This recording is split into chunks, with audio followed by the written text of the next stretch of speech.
Hello everyone, কেমন আছো সবাই? আশা করি সবাই ভালো আছে, সুস্থ আছো। আমি অনেক ভালো আছি। তো চলে আসলাম তোমাদের মাঝে আর একটি নতুন রেসিপি নিয়ে।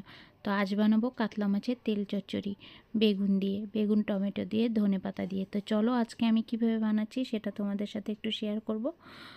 তো দেখো বন্ধুরা, সবার প্রথমে আমি মাছের তেলগুলো সুন্দর করে পরিষ্কার করে নিয়েছি, ধুয়ে নিয়েছি।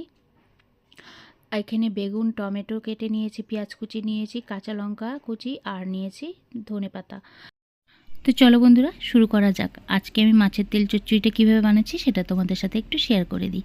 তো চলো, খুব সিম্পলভাবে বানাবো। তো প্রথমে একটু সর্ষের তেল গরম করে নিয়েছি কড়াতে, আর দিয়ে দিলাম পেঁয়াজগুলো।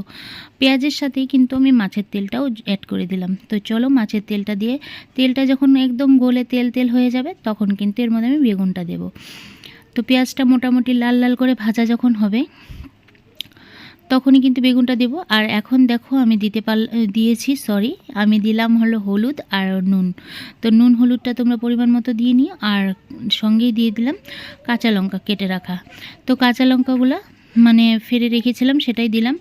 আর ঝালের পরিমাণটা তোমরা তোমাদের টেস্ট অনুযায়ী কম বেশি করে নিতে পারো। তো চলো, আর এই তেল চচ্চড়িতে একটু ঝাল ঝাল মতন হলেই বেশ ভালো লাগে। তো বন্ধুরা দেখো, এই পর্যায়ে কিন্তু তেলটা একদম গলে আর একদম অনেক তেল হয়ে গেছে দেখতে পেলে।